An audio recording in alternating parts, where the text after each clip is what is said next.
Sus invitados son parte de una nación letrada y democrática en donde la conversación versa en torno a libros fundamentales. Radio Sol presenta La República de las Letras, la excusa perfecta para reflexionar acerca de lo que somos o lo que podemos llegar a ser.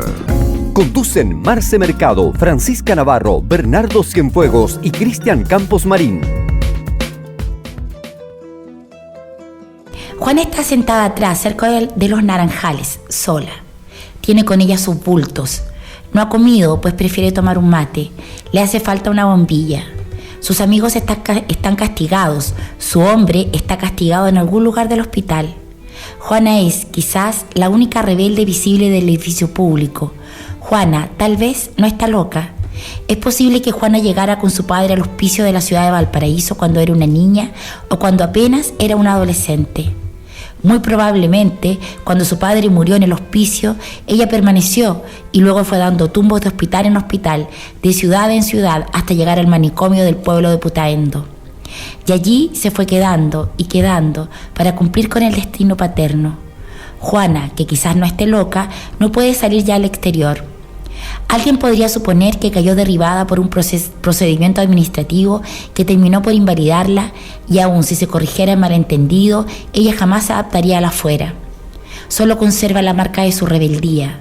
Juana es ahora más que nada una figura emblemática, el gesto de una insurrección secreta. Como la otra Juana, la antigua reina española tiene a su rey. Pero José está castigado. Si José muere, ¿qué viaje enamorado y de protesta emprendería Juana por el hospital arrastrando el cadáver insepulto? El infarto del alma, de Diamira Altit y Paz Errázuriz. Este trabajo en conjunto que realizaron juntas en el manicomio de Putaendo y que se fue publicado en el año 1994, es el texto que revisaremos esta noche en una nueva emisión de nuestra República de las Letras de Antofagasta y para el universo. En expansión, Bernardo. Te mando saludos al planeta errante y Lelis. Oh, amados, total. Brillantes y amados. Sí. Oye, chicos, ¿qué les pareció el texto?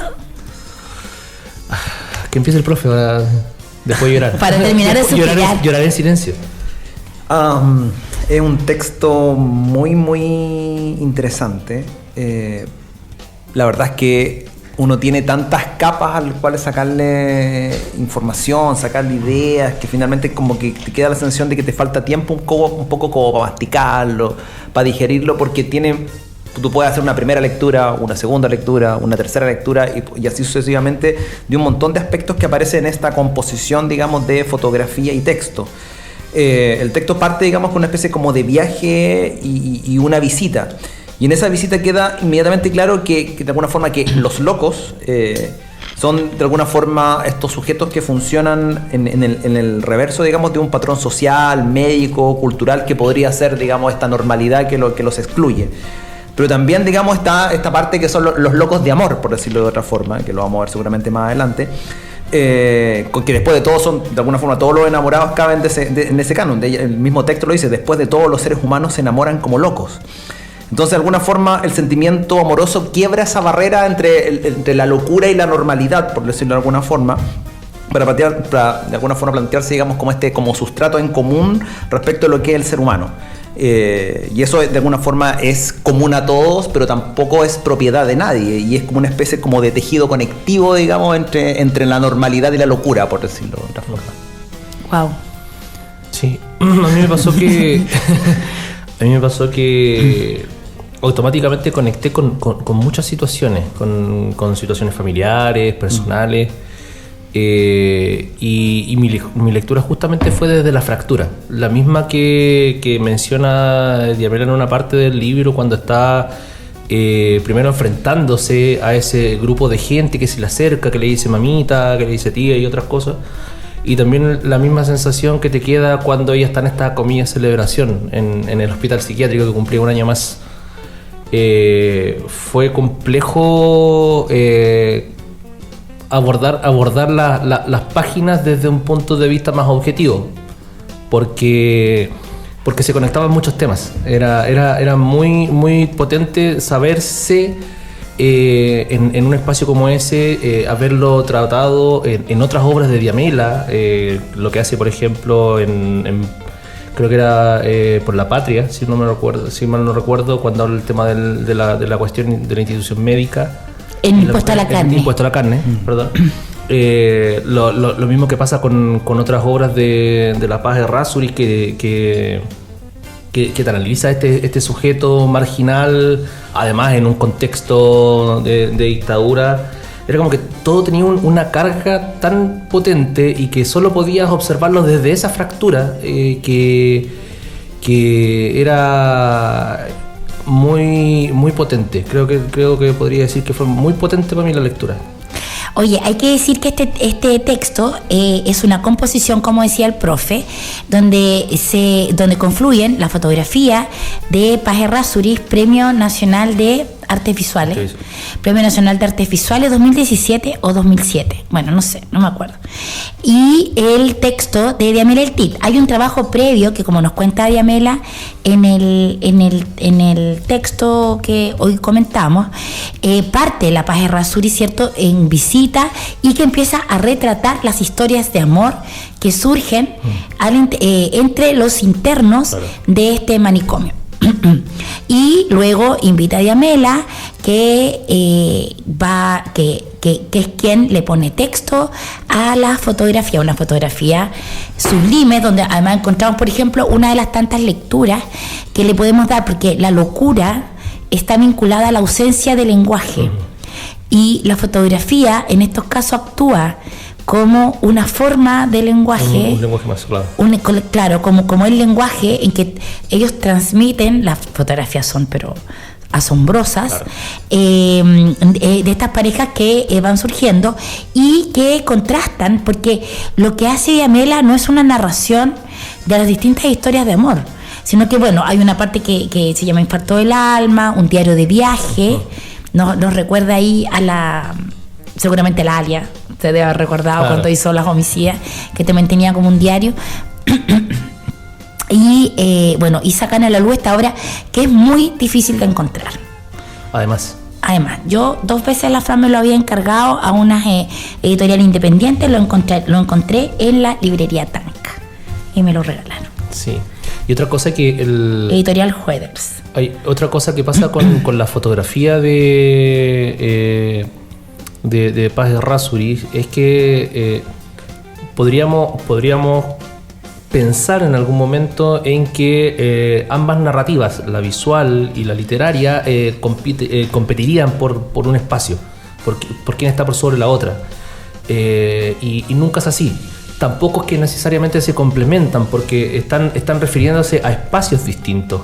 Dialogan, yo encuentro que dialogan, pero desde lugares que son distintos. Claro, desde la fragmentariedad, desde el tema de evadir la mímesis en sí misma, en este sentido de imitarlo, porque no, sí, el hecho de, por ejemplo, de Paz Errázuriz de hacer parte a los internos, a los locos y a las locas de la propia fotografía, de ellos mismos pedir ser fotografiados, jugar con la cámara, ya es otro proceso, y ahí te entrega otro mensaje. Y es lo mismo que pasa con Diamela, como fractura el lenguaje al punto de darle voz a estas personas que están completamente ausentes del espacio público. Más podría ser una obra icónica de la Diamela, y que le interesa todo aquello que está a contrapelo del poder, claro, todo lo que tiene que ver con la marginalidad y la exclusión. Pero no hay un ánimo, lo que me ha llamado la atención también, a propósito de lo que ustedes señalaban, que no hay un ánimo, ¿cómo decirlo?, reparatorio dentro de la propuesta. ¿En qué sentido? Como este intento de estetizar, como de alguna forma, como de representar, digamos, o de reparar en la propuesta artística del texto, digamos. No sé si se entiende. O sea, en el fondo, en esta catástrofe social que representa, digamos, estas imágenes, no está la representación, la idea, digamos, de querer como, no sé, de trascender, de estetizar excesivamente, digamos, para que el arte actúe como para que tenga un acto reparatorio. No sé si, claro, se entiende. Sí, va más allá del hecho de la representación etnográfica, va más allá de la representación literaria. va más allá de la construcción de un sujeto ficticio o real dentro de un contexto artístico. Escapa a eso, como escapa al canon en sí mismo, como escapa a la individualidad que se presenta en una obra que es de dos, que tiene múltiples acercamientos a una temática, que no solamente es la locura, sino que es el amor, sino que es la transformación de un espacio físico que sigue el tema del encierro, del tema de la muerte en sí mismo, bueno, largo, etcétera. Sí, tiene razón lo que dice el profe, fíjate, no lo había pensado, pero ahora que lo menciona, generalmente lo que nos sucede con los textos o con la literatura en general es que excede en mucho o en poco, pero siempre excede. Un buen texto excede lo meramente, lo mimético, como decía recién el Bernardo.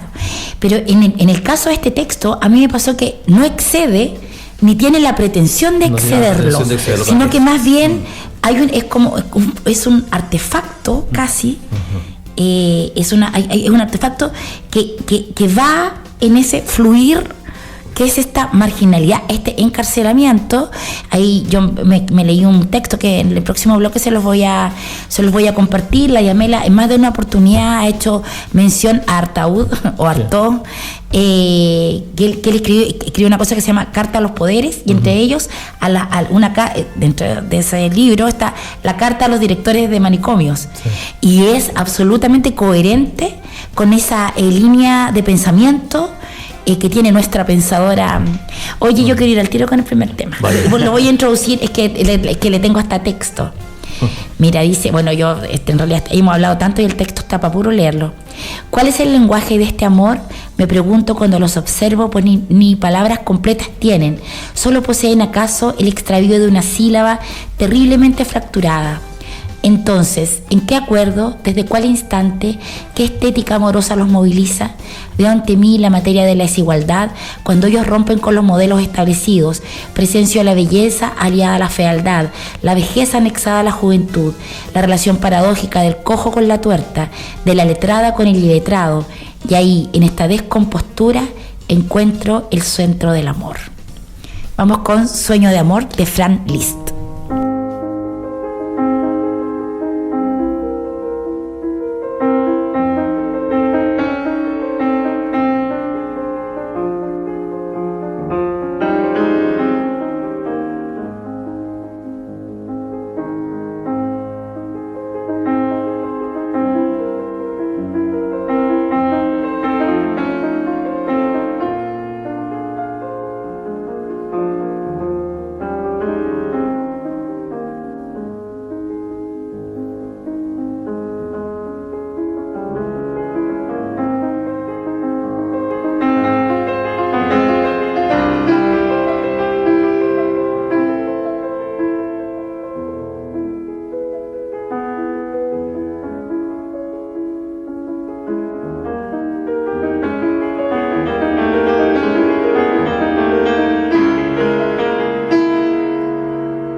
Radio Sol está presentando La República de las Letras.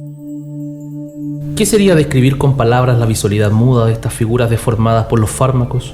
Sus difíciles manías corporales, el brillo ávido de esos ojos que no miran, nos traspasan y dejan entrever unas pupilas cuyo horizonte está bifurcado. ¿De qué vale insistir que en sus cuerpos transportan tantas señales sociales que cojean, se tuercen, se van peligrosamente para un lado, mientras deambulan regocijados al lado de Paz Errázuriz, ahora su parienta?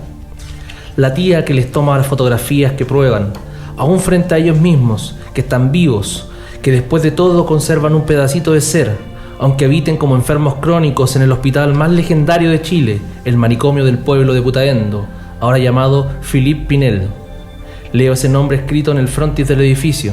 Estamos rodeados de locos en un desfile que podría resultar cómico, pero, claro, es inexcusablemente dramático. Es dramático de veras, más allá de las risas, de los abrazos, de los besos, pese a que una mujer me tome por la cintura, ponga su boca en mi oído y me diga por primera vez mamita. Ahora yo también formo parte de la familia, madre de locos. El infarto del alma, de Diamela Eltit y Paz Errázuriz, es el texto que revisamos esta noche de amor, locura y muerte. Y muerte.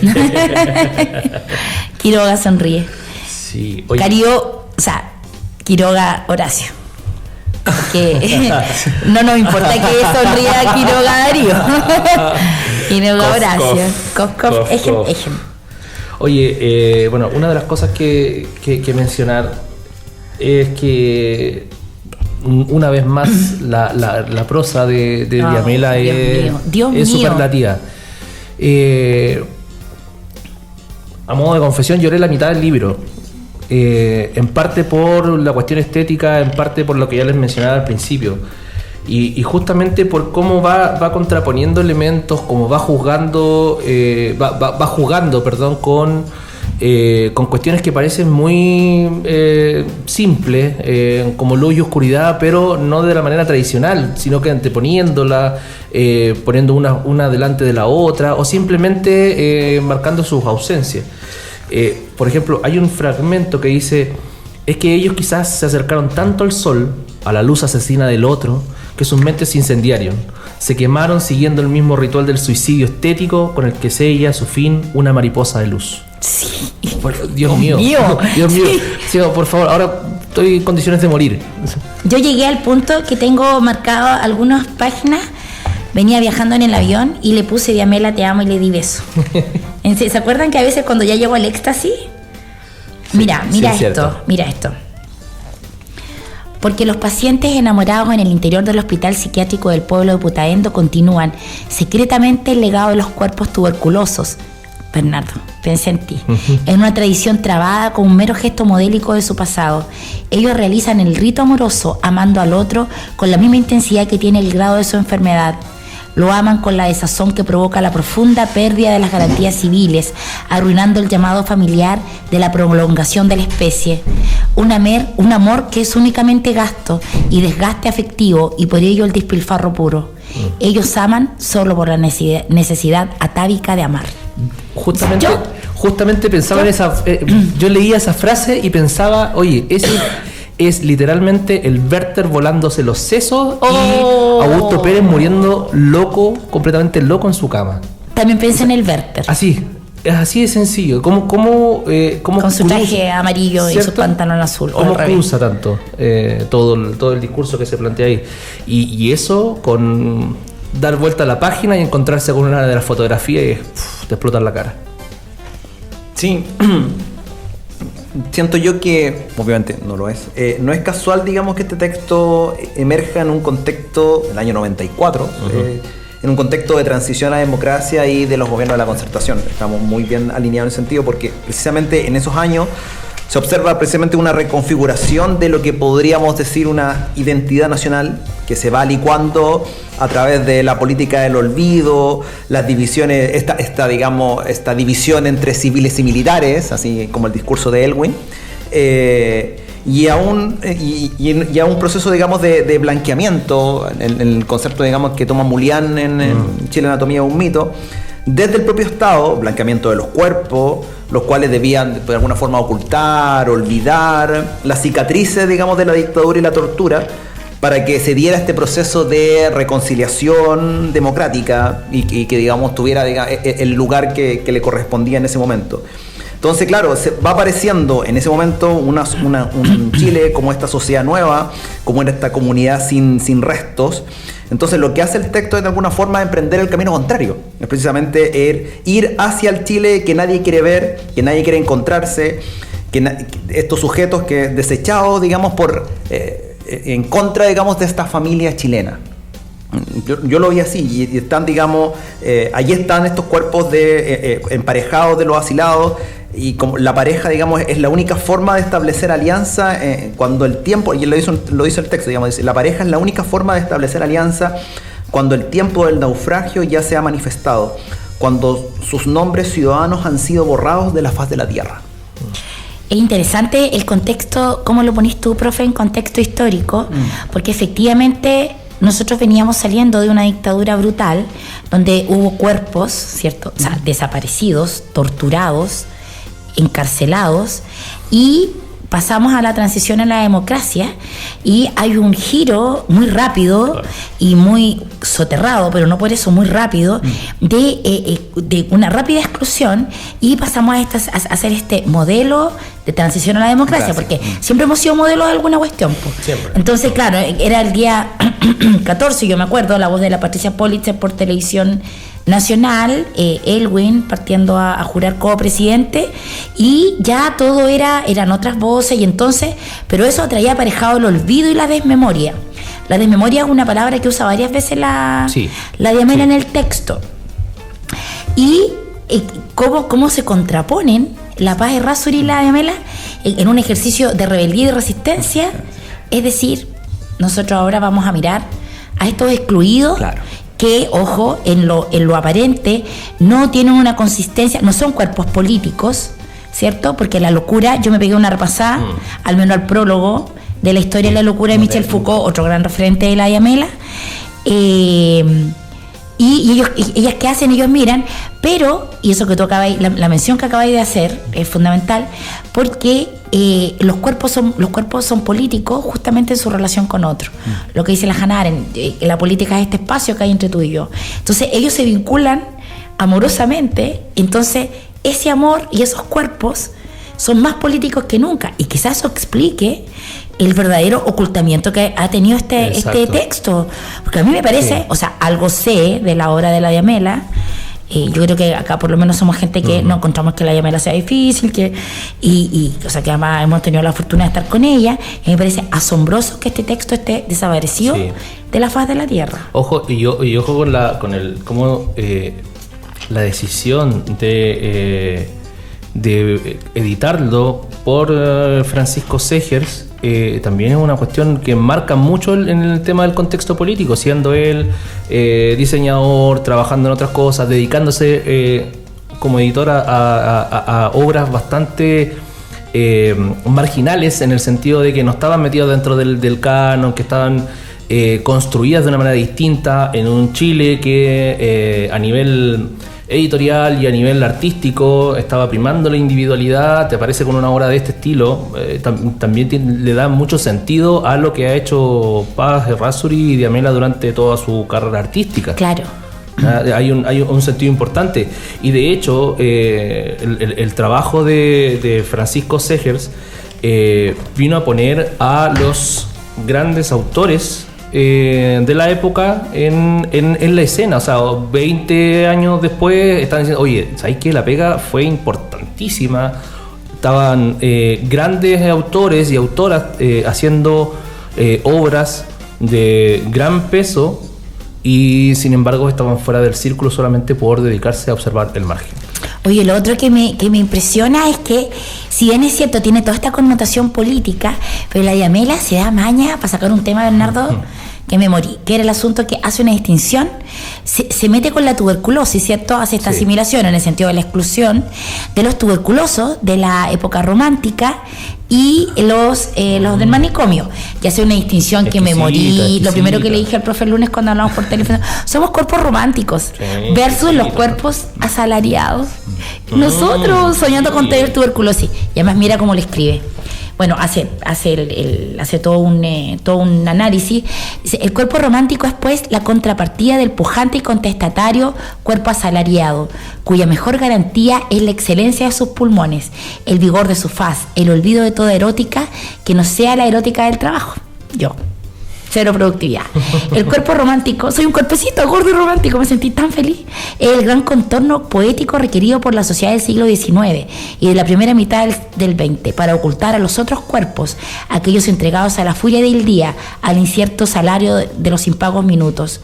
El cuerpo romántico es, pues, el sueño de amor imposible de los cuerpos de las clases trabajadoras, su excedente más inorgánico, su lujo más preciado.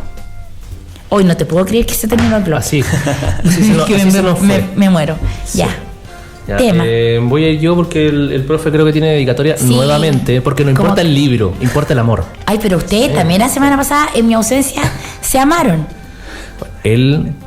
Bueno, no diré nada más. Solamente escuchen el programa de la semana pasada para enterarse de esas cosas raras. Breves amores eternos. Sí.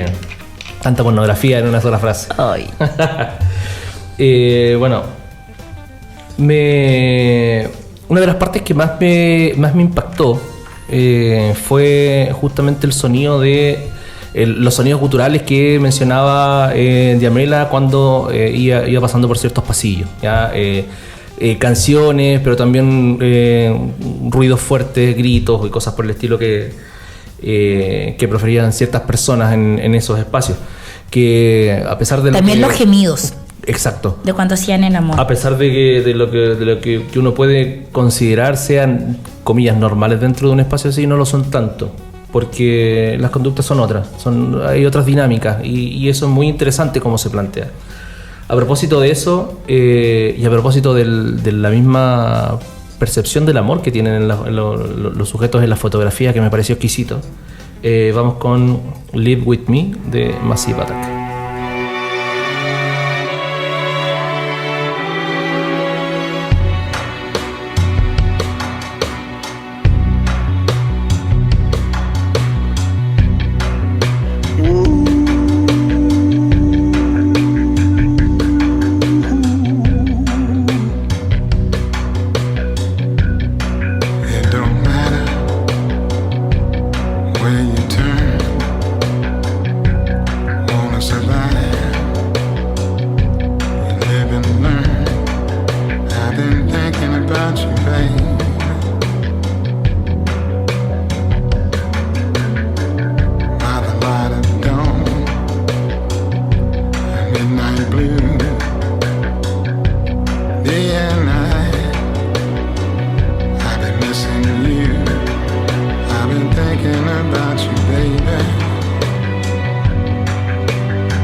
I've been thinking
I've been thinking about you, baby. I want you to live with me.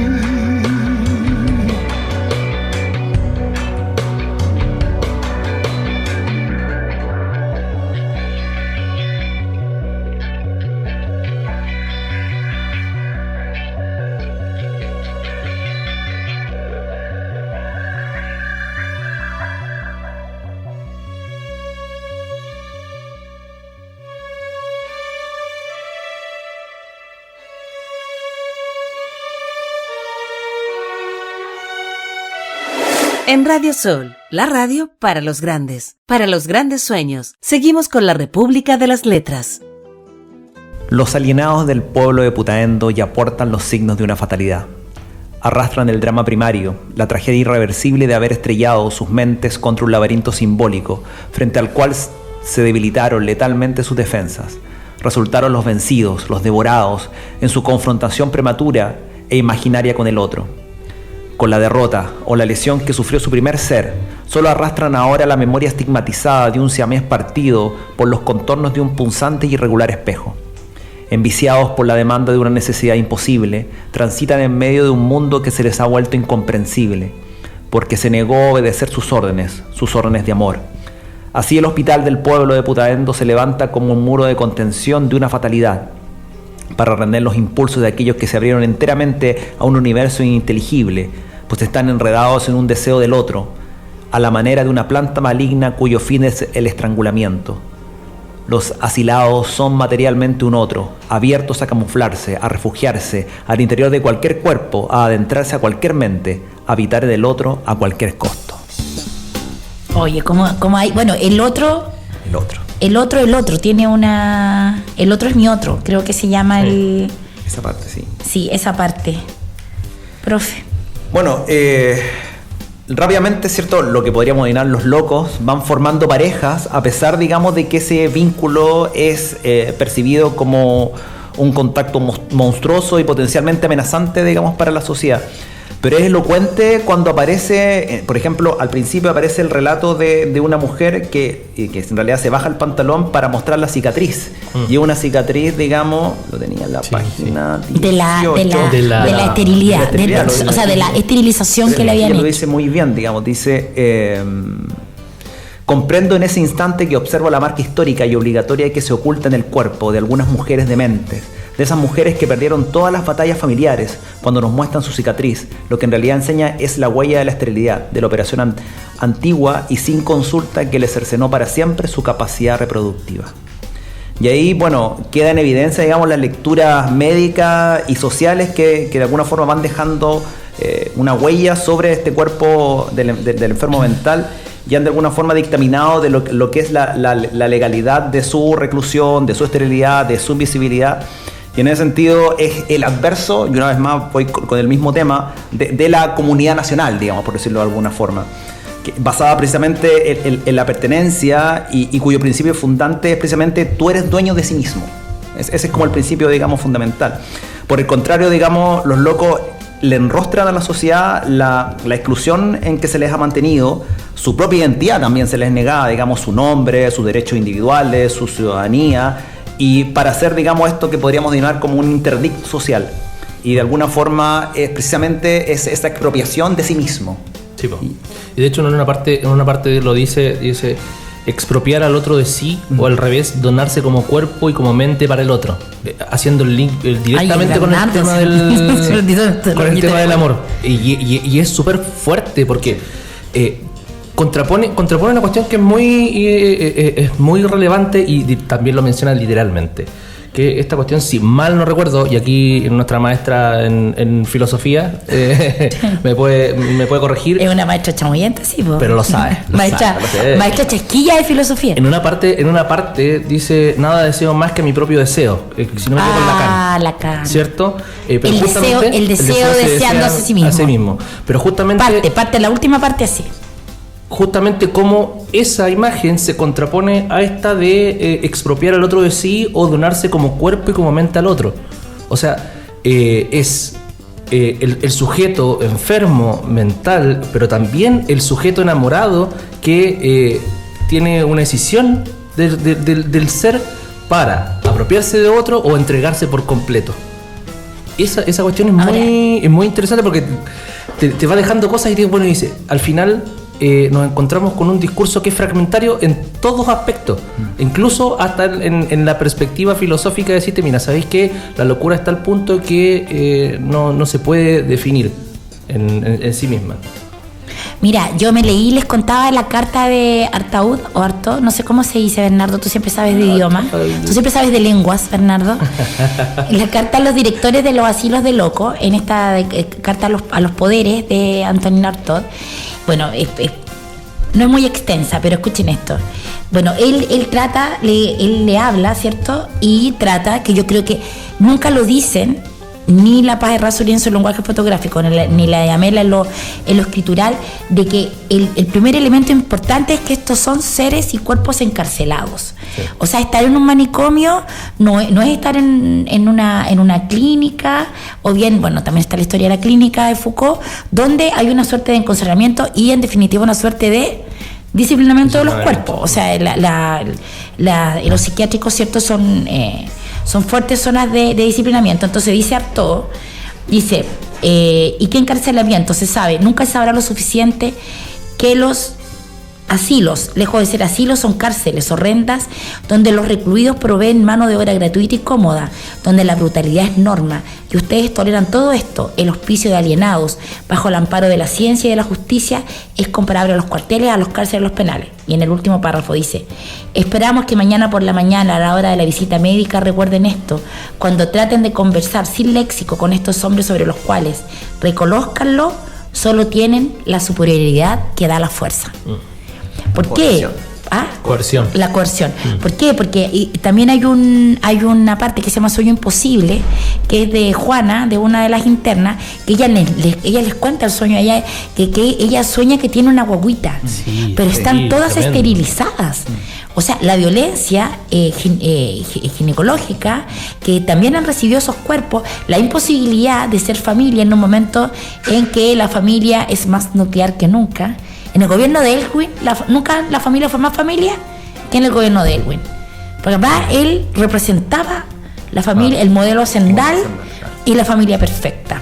¿Cierto? Bueno, después la Mariana Elwin lo mandó todo al carajo, pero se compró colegio y bueno, y la Papa Cuña ya claro. O sea, no, pero claro, en telenovela, pero Elwin era eso. Entonces, además, los términos de la exclusión en que se encuentran, pero no están excluidos como a su libre arbitrio, no son estos salvajes, sino que los encierran y además Artaud lo manifiesta, y yo siento que eso está súper en el texto, es que ella no los trata de discapacitados mentales, sino que están en una normalidad otra, y por eso justamente hablan de el otro. Exacto. Este otro que vive su propia normalidad. Lo dice de modo precioso, dice: el amor al otro, el amor y sus complejos procesos de inversiones y decepciones acuñadas bajo la forma del odio, de la necesidad, de la indiferencia, del dominio y del olvido. Claro, es lo mismo, o sea, yo amo así. Yo no sé ustedes, sí, no, de hecho, pero yo amo con tanta locura que desde el odio lo sé. Y de hecho varios análisis de los que saben, no de nosotros por supuesto. No de nosotros por supuesto. Hablan de cómo Paz Errázuriz y Díaz Menaltit en esta obra construyen comunidad. Una otra comunidad. Una comunidad otra. Una comunidad otra, justamente. Sí. Y es muy interesante porque esa otra comunidad es la comunidad que amenaza la normalidad, comillas. ¿Ya? Porque precisamente hay un potencial político precisamente en la construcción de los afectos, porque determina precisamente lo que se pudiera considerar como una vida vivible de lo que no. En ese sentido, en esta construcción de comunidad, de pertenencia, de converge en un conjunto de elementos que se van definiendo como lo propio, que podríamos decir, no sé, la nación, la lengua, la raza, la cultura. La nación única, claro, que nunca será pluri. Sí, que nunca será, claro. La nación jamás será pluri. Y así de alguna forma va funcionando lo que debe ser apropiado por este sujeto individual. Exacto. para entrar a la comunidad, para tener esta vida vivible de la que yo les mencionaba anteriormente. Entonces, estos sujetos residuales, por llamarlo de otra forma, en la construcción de sus propias afectividades, muestran, digamos, que es posible pensar otras formas de comunidad y pone precisamente, y ahí está el elemento de la tensión, pone en tela de juicio el sentido de pertenencia, en un momento además que es crítico, que es el proceso de transición a la democracia de la que hacíamos mención. Y lo menciona muy bien con uno de los personajes que, si no me equivoco, que es Juana, que no se quiere ir, no se puede ir, porque fue internada tan pequeña que ya no sabría cómo sobrevivir en la normalidad, insisto, en la reiteración. No, y además que pasa... Ahí en el episodio que yo lo leía, que era de Juana la Loca, pasa de ser un sujeto más bien en situación de indigencia a convertirse en un cuerpo excluido por su locura. Pero en realidad de lo que estoy hablando es de una exclusión primaria que tiene que ver con los ingresos, con la desigualdad. Sí. ¿Cachai? Cosa con la exclusión que genera la desigualdad. Ya, tema. Voy yo. Profe. Bueno, fin, dedicado. ¿A qué loca se lo va a dedicar? Y los muchachos del barrio. Oye, menos mal que la Karencita, la gente no sabe que el profe es casado. Y que amamos a la Karencita. Y que seguramente la Karencita, como es directora de la Escuelita Rebelde, jefa UTP, brillante, hermosa, hace bella, no escucha a la República, entonces. ¿A qué loca le vas a dedicar esto? Dicen que somos dos locos de amor, que vivimos de espaldas al mundo real, pretendiendo lograr de la gente un favor, que nos dejen querernos en paz. Esto es tema de amor de Rafael.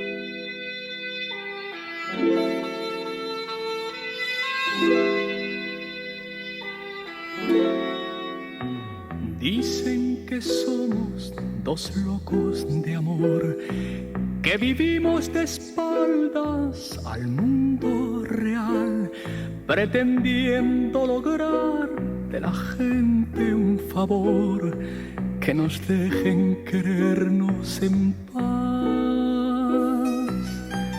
Tienen envidia de vernos así, abrazados y alegres, cruzar la ciudad, y quisieran cortar este amor de raíz que ellos nunca pudieron lograr. Yo sin tus labios me muero de sed, si los míos también tú no puedes estar.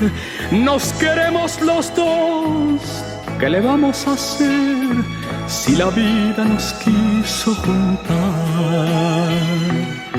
Tengo mis ojos tan llenos de ti, que en mi cuerpo, cariño, no queda un rincón donde no mandes tú, que este amor que te di es el pulso de mi corazón.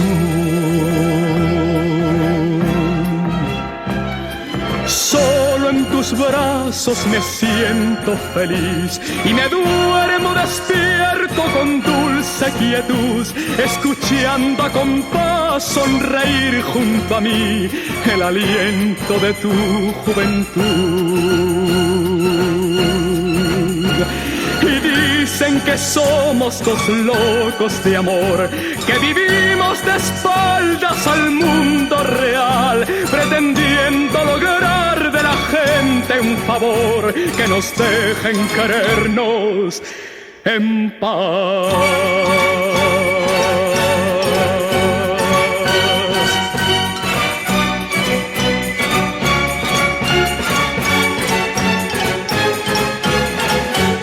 Radio Sol está presentando La República de las Letras. El infarto del alma. Escribo: nada deseo más que a mi propio deseo. Qué extraordinaria la conversión compasiva de Dios. Un animal exhausto se arrastra en celo hacia la profundidad de su madriguera.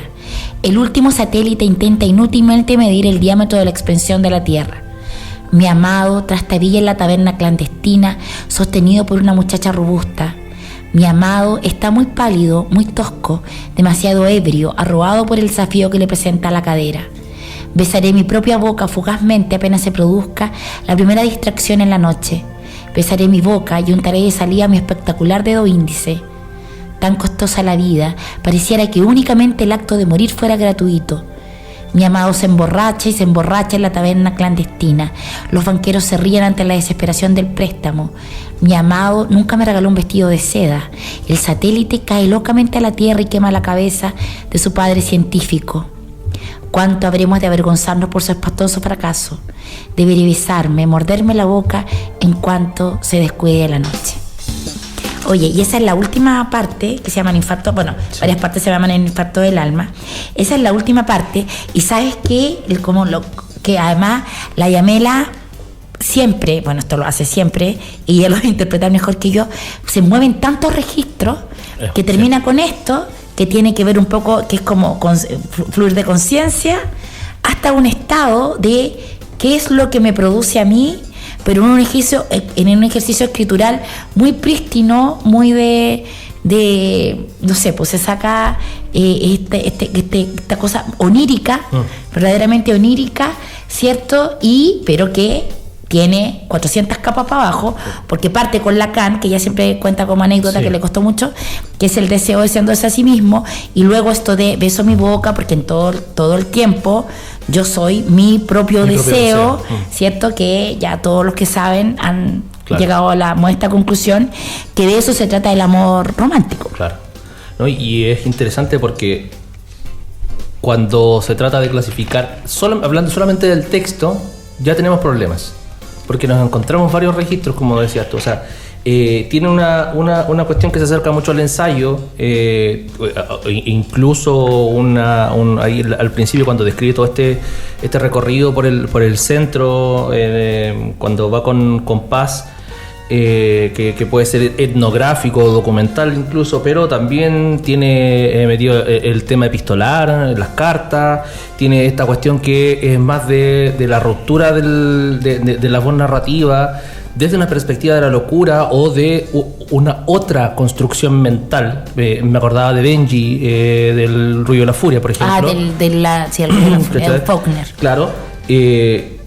Por lo tanto, aparecen tantos registros, tantas voces, y sabemos que todas confluyen en un solo espacio, que es esta comunidad que conversamos con el profe, que es bajo estas características que tienen que ver con las relaciones amorosas, dentro de la precariedad de los sujetos, y además de la precariedad del contexto en el que viven esos sujetos. Y la fotografía de Paz Rasuri lo muestra muy bien. O sea, uno se va dando cuenta, sobre todo en las fotografías finales, es de un nivel de precariedad del espacio físico que de los rostros, de cómo están vestidos los cuerpos. Todo es doloroso, sujetos desdentados. Sí, claro. Pero con esta profe. Sí, bueno, estos locos, enfermos residuales, indigentes, NN, o sin identificación civil, porque así lo describe también el texto, sí.